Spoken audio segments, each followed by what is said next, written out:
Hey everybody, this is your girl K Rich, and I'm coming at you from a PK perspective. So, we are working our way through this fast. Excuse me. And it's the fifth day, and it's been so far an interesting journey, an interesting time of self reflection, of getting deeper with God. And so on that journey, yesterday I actually went.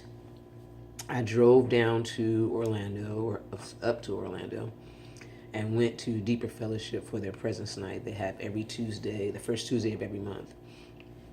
And as we're down there, and our worship is going forward, and people are worshiping the Lord and just crying out to God, and then Pastor McDowell comes out and he's like, I just sense that God wants us to go deeper.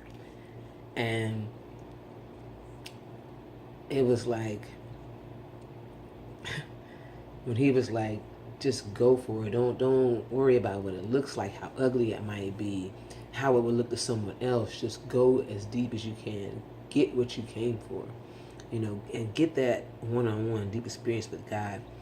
And man, the presence of God, just came through so powerful, and it kind of clicked to me that as we're on this journey and we're trying to get deeper with God, and it's God hasn't moved. He hasn't changed anything. He hasn't, he's not playing peekaboo or hide and seek or anything like that with us. It's really us. And I think that a lot of our frustration is that we are not moving in the flow of God. We're not moving as He moves. We're not shifting as He shifts. We're not constantly connected to that source. And so when we feel like, I just don't feel like I'm as close, and it's not that God was like, well, we were close, but let me walk off. Like, it's not that. We have to be so rooted and grounded in Him, and so connected to Him, that as our lives change, as different things happen, as like for me, I literally moved across the country, not east to west, but north to south. I moved from Detroit, Michigan to Tampa, Florida, and the same God was with me in Detroit and is now with me in Tampa. The same presence that I've had in my own home, I've had here. And it's not that,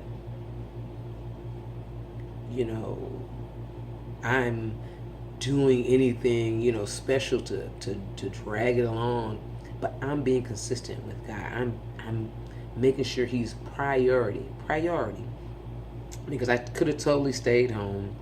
I was actually tired. I could have said, oh man, I don't know what time service is going to get out, and then I have to drive a little over an hour just to get back. And, I got to go, I got to do training in the morning for my new job. I don't know. But as I was literally leaving training, because I didn't want to be late. I didn't, if you're not there on time, you might not get in. And I did not want to drive to be in the overflow room. I wanted to be in the overflow presence of God right there. But it was just the press, to get into the press of things, to get outside of my comfort zone. I went, drove down there right after work.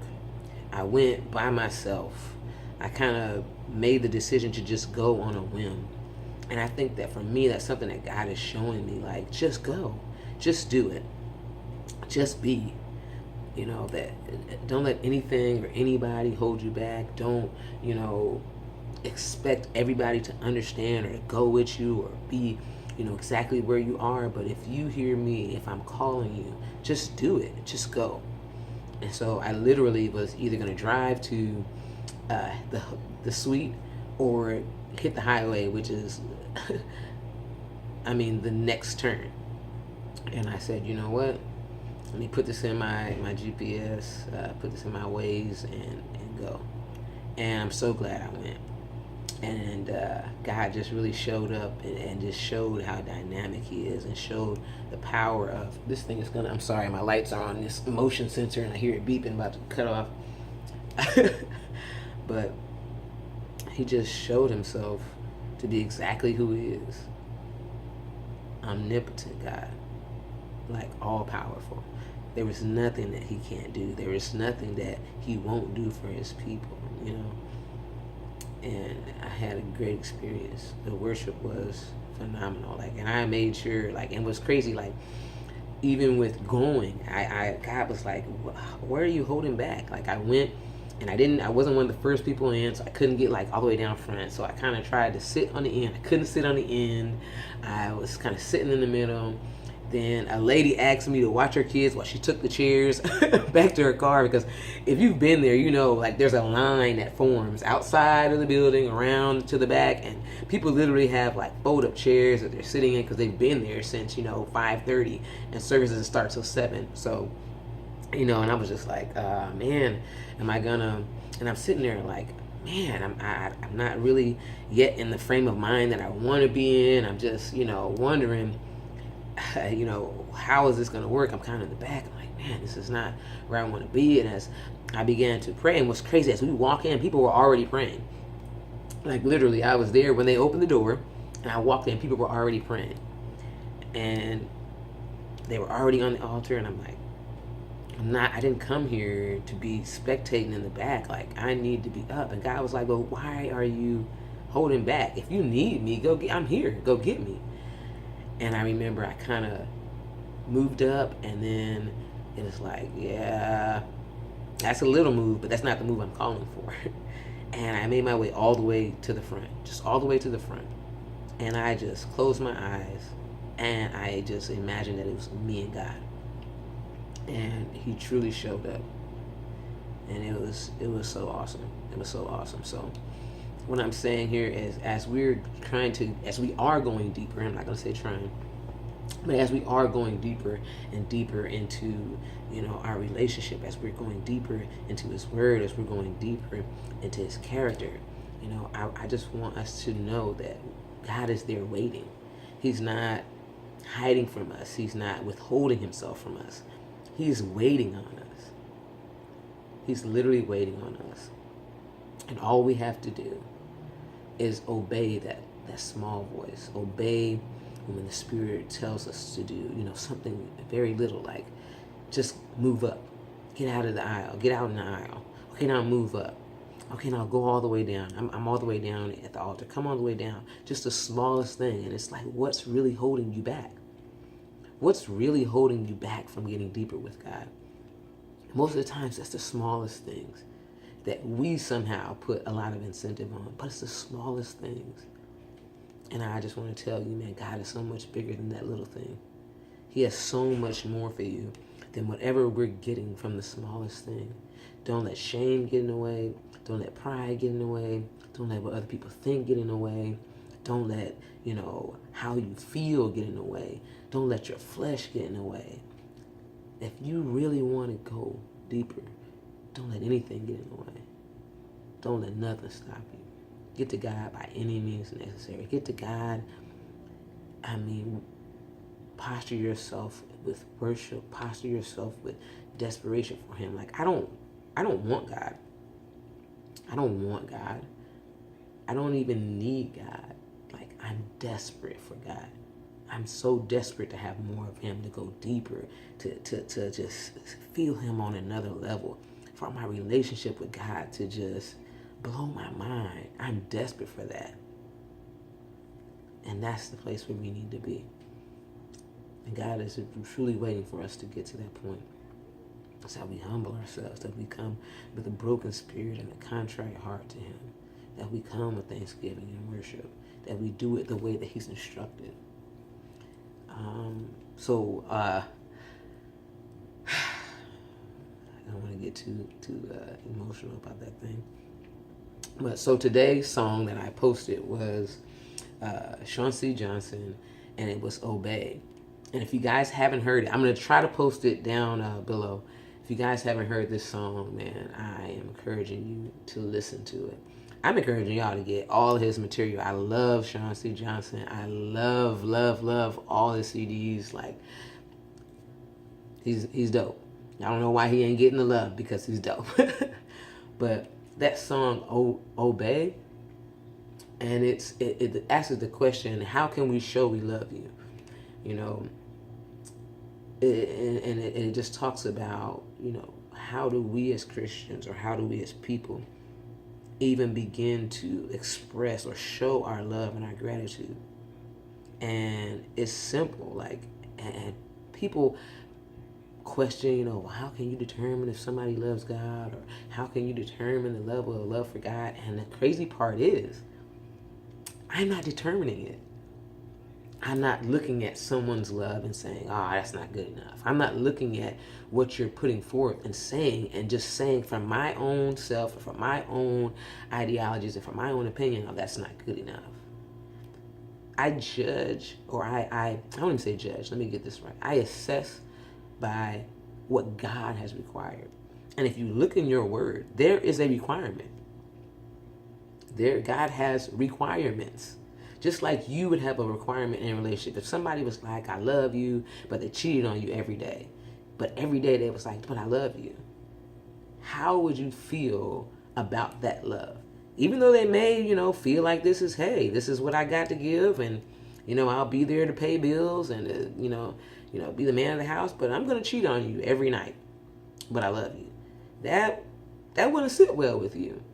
But it's funny that we want God to accept any old kind of love, the kind of whatever love this is how I do it, and we wouldn't accept that. And it says, you know, you're a God that reigns forever, and the song is just dope.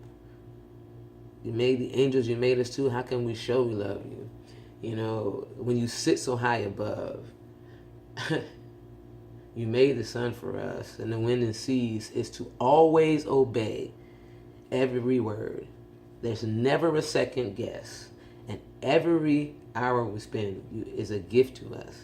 We could never repay. And that's what God is saying. Like, he says, if you love me, this is how God is judging your love, to say that you do or you don't. If you love me, you'll keep my commandments. If you love me, you'll obey my word. If you love me, you will do what I've said. That's how he knows you love him. That's why, you know, at the end, and people say, I prophesied in your name, I lay hands. He was like, I don't even know you. Depart from me. I never knew you. And we're you know, thinking about love, and we're seeing it as our love, how humans love, and not God's requirements. And there's like so many things I could expound on and go on and on. Being a child of God. Say, everybody's a child of God. No, they're not. We're all creations. But there are standards. There are ruling that God has decreed that allows you to fall into sonship and to be a son. You know, I could keep going. And I don't want to get off track, but I just want y'all to know that if you want it, if you want that deeper relationship with God, it's going to require sacrifice. It's going to require you actually giving it your all, actually going hard. Like, we'll go hard for so much stuff. We'll go hard for our jobs. We'll go hard for, you know, in the gym. We'll go hard for relationships with, you know, a spouse, but we won't go hard for God. We won't get foolish for God. I've seen people act a plumb fool, act a donkey over, you know, a game. But when you get to church, it's about being dignified. We can't cry. We can't raise our hands. We're judging, you know, how somebody praises God. Let's get the phones out of it. Let's get the cell phones out of church. I'm so sick of seeing people make fun of what we have no idea what's going on. We're not there. We don't know what is going on, but we're making fun of either somebody's praise, we're criticizing what the pastor has said or done, how the miracle is happening, if it is a miracle. Like, oh my God, turn your cell phone off. Listen to the word that's going forth. That's another topic for another time. But man, it's doable. Actually seek him. Actually grind for him. Actually go hard getting to know him. Pick up your word. Sit in your home and worship. You know, spend time praying, talking to God. Spend time listening. Because everything that you hear is not God, baby. I'm so sorry to disappoint. But there are things I heard. I was like, I know that's not God. The enemy, you think the enemy is not trying to put something in your ear as soon as you open your mouth to say something? Get your spirit discernment on point. Like this is doable, and God wants you to be exactly where you want to be, which is closer to him. So let's do it. So I pray that this month of fasting is a kickoff for you and I and everybody that's here to get it, to go deeper and to get it. And that's just my prayer for everybody. We all have our own personal whatever that we're going through, and that's my prayer for everybody on here, is to go deeper and get that relationship with God and get that depth and get that intimacy that we're desiring. So tonight, I wasn't in the bed. I'm exhausted, but I'm not in bed yet. I'm actually about to, but I'm just blessed, and I pray that everybody's fast is going well. Once again, if you have any questions or anything, feel free to inbox me, send me an email, and I'll be willing to answer that. All right, so y'all have a blessed day. I'm looking for a blessed day number 6.